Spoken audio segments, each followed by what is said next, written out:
Un alumno universitario se encontraba en una clase de filosofía en la cual se estaba discutiendo la existencia de Dios. El profesor presentó la siguiente lógica al preguntar: ¿alguno en esta clase escuchó alguna vez a Dios hablar? Nadie contestó. ¿Alguno en esta clase tal vez tocó a Dios? Volvió a preguntar. Y nuevamente nadie contestó. ¿Alguno en esta clase vio a Dios en alguna oportunidad? Al ver que nadie respondía ninguna de las tres preguntas, simplemente dijo: queda claro que Dios no existe. Sin embargo, uno de los alumnos decidió hablar en lugar de Dios. Pidió permiso para responder y el profesor se lo permitió. El joven le preguntó a la clase: ¿alguno aquí presente alguna vez tocó el cerebro del profesor? Nadie respondió. ¿Alguno de ustedes escuchó al cerebro del profesor hablar? Silencio absoluto. ¿Alguno en esta clase vio en alguna oportunidad el cerebro del profesor? Al ver que nadie respondía, el joven dijo: queda claro que el cerebro del profesor no existe. Ahora, no estoy sugiriendo que tome este método, pero tal vez usted, al igual que yo, esté buscando mejores formas de exponer su caso para la gloria de Dios. Tal vez esté buscando métodos más efectivos para compartir su fe con incrédulos. Quizás esos incrédulos son familiares suyos y usted está tratando de penetrar su incredulidad. O quizás se trate de algún compañero de trabajo o algún vecino que no es creyente. Y usted descubrió que cada uno de ellos tiene un punto de vista diferente. Todos tienen distintas perspectivas y respuestas. Permítame sugerirle algunas categorías de respuestas que he escuchado a través de los años y tal vez usted puede agregar alguna más a toda esta lista. Estas respuestas representan a personas que tal vez usted conozca. Puede que sean algunas respuestas que usted también tuvo. En primer lugar, he intentado testificar a personas que podríamos describir como escépticas y desilusionadas. Estas personas, por lo general, tuvieron una mala experiencia con alguna iglesia o religión o alguna afiliación a alguna secta. Puede que hasta tengan algún tipo de testimonio personal. Puede que en algún rally evangelístico hayan pasado al frente, pero después de unos días se encontraron pensando si no eran clientes de alguna asociación religiosa que intentaba hacer números solamente. Nada sucedió. Sus vidas no cambiaron de la noche a la mañana. La religión no funcionó. Estas son personas que ni bien uno les intenta hablar, le hacen saber cuán enojadas están con el último debate que la iglesia tuvo en cuanto a la homosexualidad o al aborto. Están desilusionados por lo que cada religión dice y reclama y piensan que usted representa a una de esas. En segundo lugar, tenemos a los enojados y sin interés alguno. Estas personas han sido ofendidas por las iglesias. Están desilusionadas porque la iglesia no alcanzó sus expectativas. Y la iglesia va a desilusionar personas siempre porque la iglesia está compuesta por seres caídos.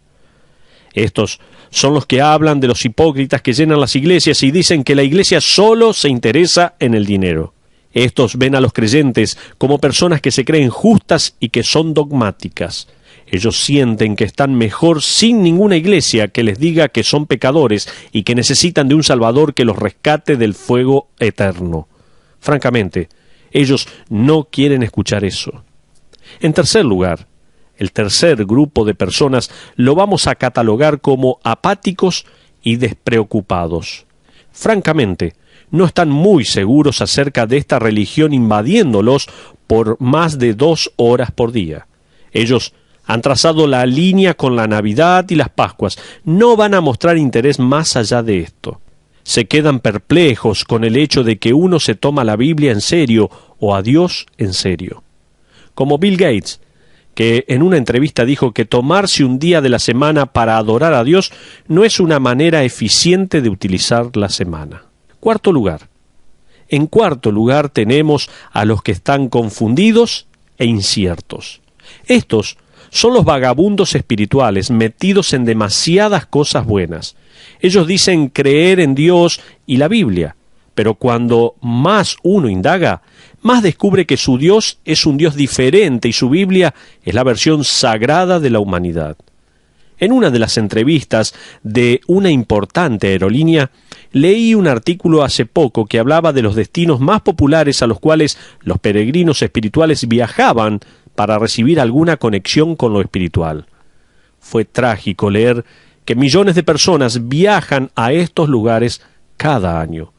Uno de estos viajes, según el artículo, era la fiel peregrinación a Sodo. Muchos realizan el fiel viaje desde distintos puntos de Haití a la pequeña aldea de Bower, a donde se bañan en una cascada que supuestamente está poseída por deidades acuáticas.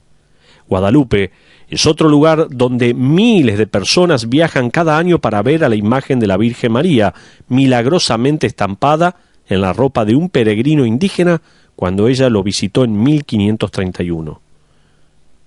Benares, en la India, es otro lugar en el cual millones de hindúes siguen el camino sagrado junto al Ganges y llevan a cabo el ritual de bañarse en el río.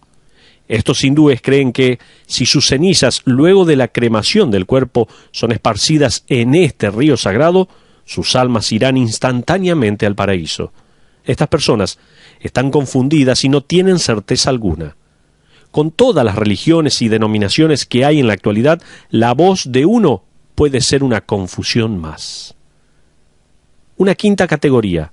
Y recuerde, estoy mostrándole algunas categorías de respuestas que hemos escuchado.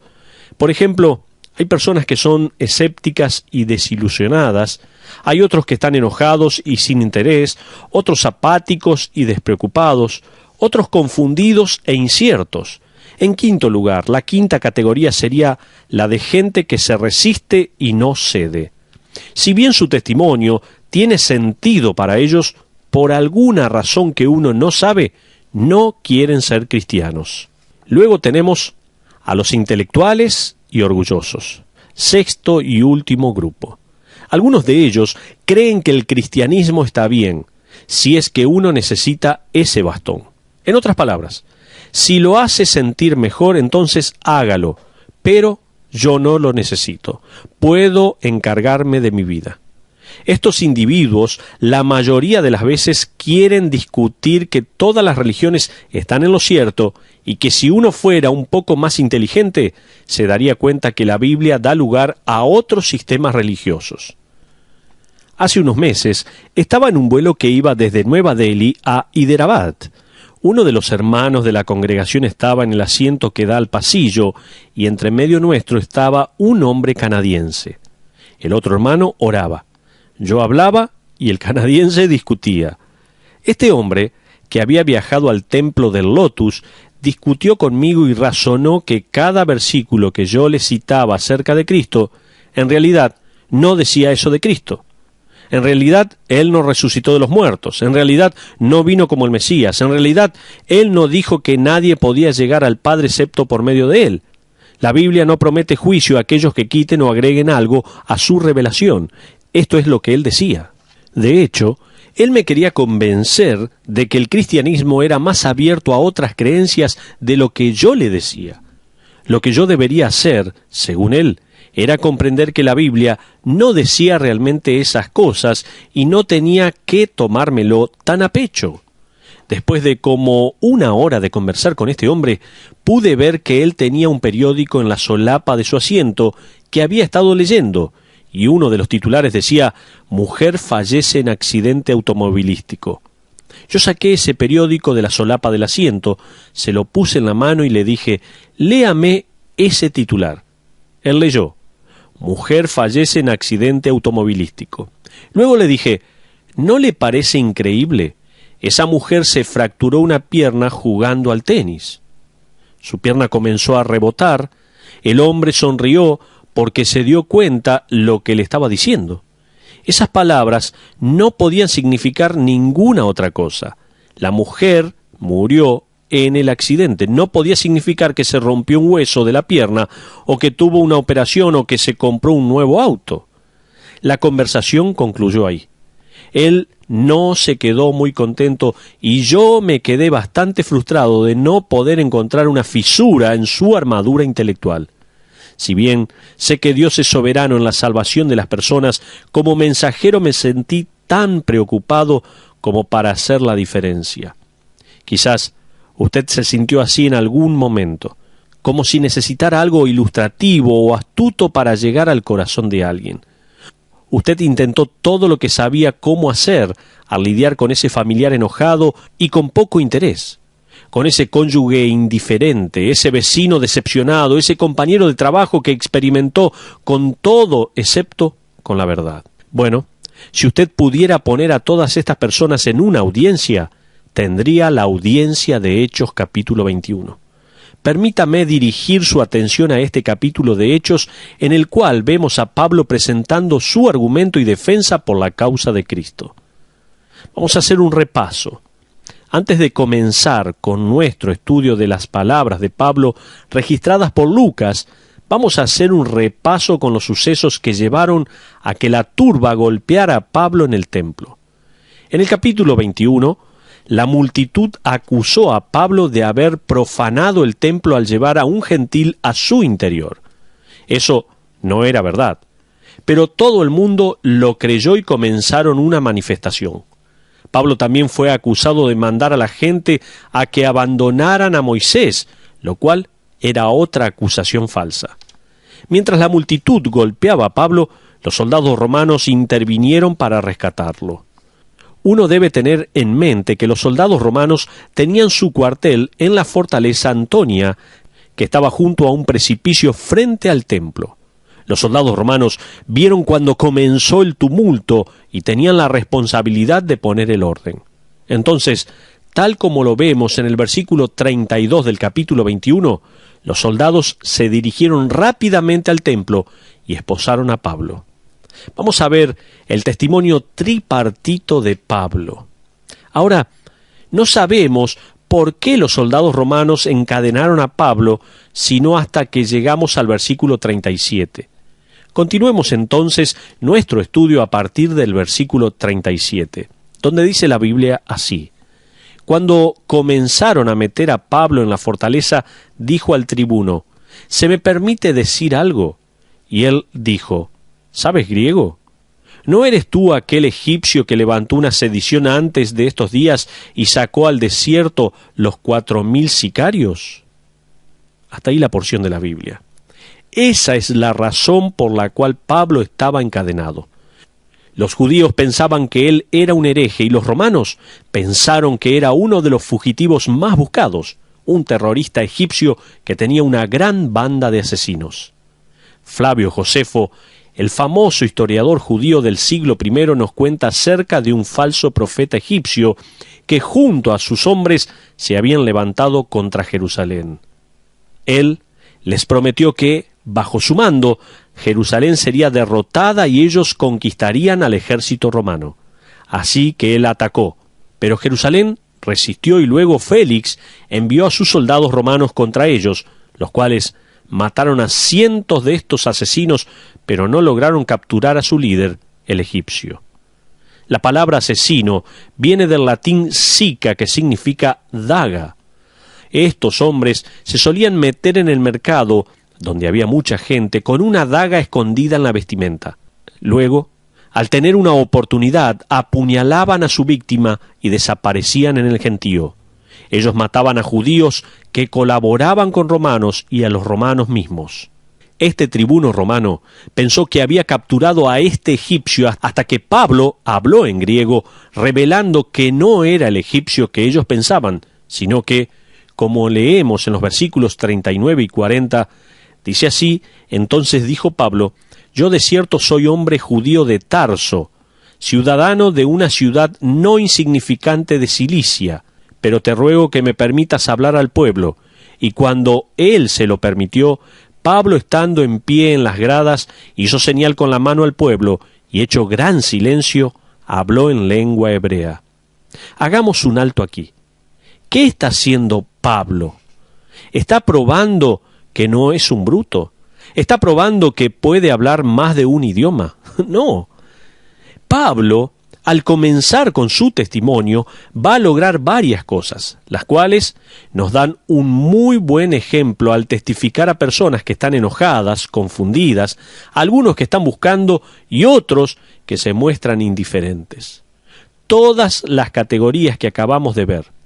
Permítame darles 3 puntos del testimonio de Pablo. En primer lugar, el primer punto es: fíjese en mi pasado religioso. Pablo hizo varias cosas. Analicemos la situación. En primer lugar, Pablo habló en un idioma que ellos comprendían y respetaban. En otras palabras, Pablo les habló en su propia lengua, el dialecto hebreo, y muy posiblemente en arameo. Fíjese en el efecto que causó en la multitud que pretendía lincharlo. Versículo 2 del capítulo 22.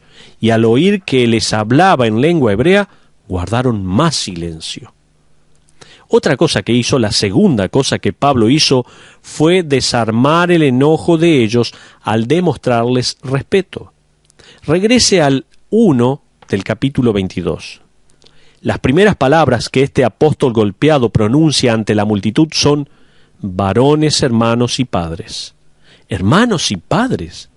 ¿Por qué no les dijo: ¿qué se piensan que están haciendo, salvajes? Casi me matan. Estoy sangrando aquí, que mi sangre sea sobre vuestras cabezas y las de sus antepasados asesinos. Uno esperaría tal vez algo así, algo por el estilo.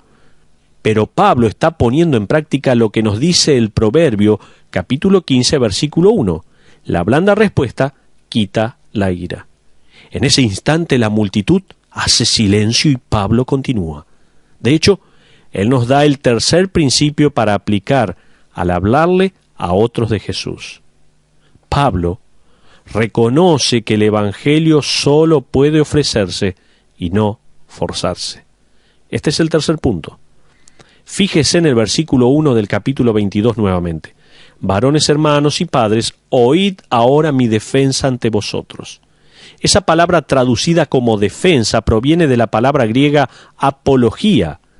Pablo les está diciendo, en efecto, si me lo permiten, me gustaría que escucharan mi defensa formal en cuanto a lo que yo creo. Pablo está reconociendo que el Evangelio solo puede ofrecerse, no hay que forzarse. Otro punto más.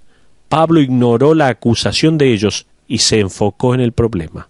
La acusación de los judíos que Pablo intentó meter a un gentil en el templo era falsa en sí. Pablo pasó eso por alto y se enfocó en lo más crítico e importante. Fíjese en el versículo 3. Dice: yo de cierto soy judío, nacido en Tarso de Cilicia, pero criado en esta ciudad, instruido a los pies de Gamaliel, estrictamente conforme a la ley de nuestros padres. Fíjese que establece claramente su trasfondo en la ley de Moisés. Luego Pablo hace algo absolutamente espectacular. Y dice: celoso de Dios, como hoy lo sois todos vosotros. Pablo le está atribuyendo a esta turba el mejor motivo posible. Ellos trataron de matarlo y él les dice que comprende por qué se sintieron de esa manera y que entiende que son celosos por Dios. Yo no creo que hubiera dicho lo mismo. Me pongo en su lugar. Yo les hubiera dicho que estaban todos locos. Pablo, sin embargo, les da públicamente el beneficio de la duda. Ellos no sabían qué estaban enfrentando al luchar contra Pablo.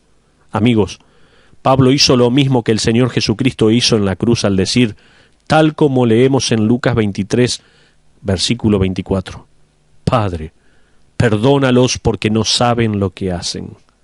Ahora Pablo continúa y de hecho se identifica con el odio de esta multitud. Fíjese en los versículos 4 y 5 del capítulo 22. Hechos capítulo 22, versículos 4 y 5 dice: perseguía yo este camino hasta la muerte, prendiendo y entregando en cárceles a hombres y mujeres, como el sumo sacerdote también me es testigo, y todos los ancianos, de quienes también recibí cartas para los hermanos, y fui a Damasco para traer presos a Jerusalén también a los que estuviesen allí, para que fuesen castigados. Esto nos trae al segundo punto. Pablo no haría nada más que presentar la historia de su conversión a Cristo a quien antes odiaba. Entonces Pablo, contando su testimonio, está diciendo, fíjense en mi pasado religioso. Pero en segundo lugar, él está diciendo, escuchen de mi despertar espiritual. El segundo punto es, escuchen en cuanto a mi despertar espiritual. Ahora, miren los versículos 6 al 8 del capítulo 22. Dice así la palabra de Dios: pero aconteció que yendo yo, al llegar cerca de Damasco, como a mediodía, de repente me rodeó mucha luz del cielo, y caí al suelo, y oí una voz que me decía, Saulo, Saulo, ¿por qué me persigues? Yo entonces respondí, ¿quién eres, Señor? Y me dijo, yo soy Jesús de Nazaret, a quien tú persigues. Imagínese el impacto que esto fue para Pablo. Y a esta altura, a su audiencia también. Este era el nombre de aquel que unos 30 años antes había creado un escándalo al purificar el templo con un látigo. Se trata de aquel que había dicho que era igual a Dios, el Mesías mismo. Continuemos con los versículos 9 al 16. Dice así la Biblia: y los que estaban conmigo vieron a la verdad la luz y se espantaron, pero no entendieron la voz del que hablaba conmigo. Y dije, ¿qué haré, Señor? Pablo ahora le atribuye el título de Señor a Jesús el Nazareno. Pablo en realidad está diciendo, Jesús de Nazaret es el Señor de los cielos y de la tierra, y el hombre no puede hacer nada más que someterse a su soberanía y decir, Señor, ¿qué quieres que haga con mi vida? ¿Qué haré, Señor? Pero continuamos con el relato de la palabra de Dios. Dice la Biblia, y el Señor me dijo, levántate y ve a Damasco, y allí se te dirá todo lo que está ordenado que hagas. Y como yo no veía a causa de la gloria de la luz, llevado de la mano por los que estaban conmigo, llegué a Damasco. Entonces uno llamado Ananías, varón piadoso según la ley, una vez más, fíjese la conexión que Pablo hace del cristianismo con la ley. Continuamos la lectura y dice, que tenía buen testimonio de todos los judíos que allí moraban, vino a mí, y acercándose me dijo, hermano Saulo, recibe la vista. Y yo en aquella misma hora recobré la vista y lo miré. Y él dijo, el Dios de nuestros padres te ha escogido para que conozcas su voluntad y veas al justo y oigas la voz de su boca, porque serás testigo suyo a todos los hombres de los que has visto y oído. Ahora pues, ¿por qué te detienes? Levántate y bautízate y lava tus pecados, invocando su nombre. Hasta ahí la porción de la palabra. Ahora el versículo 16 es un versículo utilizado por varias denominaciones para avalar que el bautismo salva o que uno no puede ser salvo sin el bautismo. Permítame hablar un poquito al respecto, ya que lo hemos visto con más detenimiento en el capítulo 2. Bautízate y lava tus pecados son dos acciones separadas. En otras palabras, el invocar el nombre de Cristo es lo que lo salva y que lo limpia de todo pecado. Eso que quede en claro. Este versículo sería más literal y más acorde al texto griego original si se invirtiera el orden de los verbos, de manera que se leería, habiendo invocado su nombre y obteniendo la limpieza de pecados, levántate y bautízate. El bautismo por agua es simplemente el reflejo exterior de la limpieza interior que ha sucedido. En la Iglesia del Nuevo Testamento, tal como se lo explica más adelante en las epístolas, las ordenanzas del bautismo y de la Santa Cena no son sacramentos, sino recordatorios. No dispensan la gracia de Dios, sino que demuestran la gracia de Dios en las vidas de aquellos que han clamado a su nombre para ser salvos. Pero sigamos avanzando. Un tercer punto en el cual apunta el apóstol Pablo, no solo diciendo que miren a su pasado religioso, no solo que escuchen a su despertar espiritual, sino en el tercer punto Pablo dice, quiero que aprendan de mi mandato especial por parte de Dios. Fíjese en los versículos 17 al 22. Dice la Biblia, y me aconteció, vuelto a Jerusalén, que orando en el templo me sobrevino un éxtasis, y le vi que me decía, date prisa y sal prontamente de Jerusalén, porque no recibirán tu testimonio acerca de mí. Yo dije, Señor, ellos saben que yo encarcelaba y azotaba en todas las sinagogas a los que creían en ti, y cuando se derramaba la sangre de Esteban, tu testigo, yo mismo también estaba presente y consentía en su muerte, y guardaba las ropas de los que le mataban. Pero me dijo, ve, porque yo te enviaré lejos a los gentiles. Y le oyeron hasta esta palabra, entonces alzaron la voz diciendo, quita de la tierra a tal hombre, porque no conviene que viva. A propósito, por el simple hecho de que alguien reaccione mal a nuestro testimonio o lo rechace, eso no significa que usted no hizo las cosas bien. Simplemente significa que usted, al igual que Pablo, tocó el punto que dolía en sus vidas, confrontó el pecado y el prejuicio. Cuando uno predica el Evangelio, eventualmente alcanza el veredicto. Uno es un pecador, culpable delante de Dios, y debe pedirle a Cristo que le perdone y le limpie. Continuemos con los versículos 23 al 28. Ya estamos terminando. Y como ellos gritaban y arrojaban sus ropas y lanzaban polvo al aire, mandó el tribuno que le metiesen en la fortaleza y ordenó que fuese examinado con azotes para saber por qué causa clamaban así contra él. Pero cuando le ataron con correas, Pablo dijo al centurión que estaba presente, ¿os es lícito azotar a un ciudadano romano sin haber sido condenado? Cuando el centurión oyó esto, fue y dio aviso al tribuno diciendo, ¿qué vas a hacer? Porque este hombre es ciudadano romano. Vino el tribuno y le dijo, dime, ¿eres tú ciudadano romano? Él dijo, sí. Respondió el tribuno, yo con una gran suma adquirí esta ciudadanía. Entonces Pablo dijo, pero yo lo soy de nacimiento. Sabemos, por medio de la historia, que el emperador romano Claudio y su esposa fueron los que impusieron la idea de que un esclavo o un extranjero podría comprar la ciudadanía romana por una vasta cantidad de dinero. El beneficio para este individuo sería tremendo. En este pasaje vemos que un ciudadano romano tenía el derecho a un juicio antes de ser castigado. Pablo deja bien en claro que él no ahorró dinero para comprar su ciudadanía, sino que nació siendo un ciudadano romano. Evidentemente el padre de Pablo era un ciudadano romano.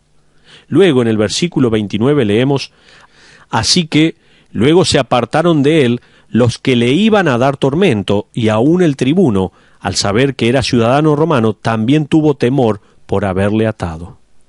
Ahora llegamos a la aplicación, estamos terminando. Quiero mostrar dos recordatorios. Apliquemos este pasaje con dos recordatorios. En primer lugar, la responsabilidad de compartir el Evangelio es nuestra. Es nuestra esta responsabilidad de dar a conocer el Evangelio. En segundo lugar, la responsabilidad de salvar al incrédulo es de Dios. Aquellos que enfatizan la soberanía de Dios por lo general se olvidan de nuestra responsabilidad, y los que enfatizan nuestra responsabilidad por lo general se olvidan de que es Dios quien salva. Es Dios el que abre el corazón. El milagro de salvación en el corazón del pecador es la maravillosa gracia de Dios obrando. Hoy, como familia espiritual, no podemos hacer otra cosa sino adorar al Dios de gracia que nos libertó. Y este es el pensamiento con el cual quiero concluir este mensaje. Que adoremos a este Dios de gracia, que hagamos lo que nosotros tenemos que hacer como sus hijos, predicar la palabra de Dios y dejar que Dios obre en el corazón de aquellos que están escuchando su palabra.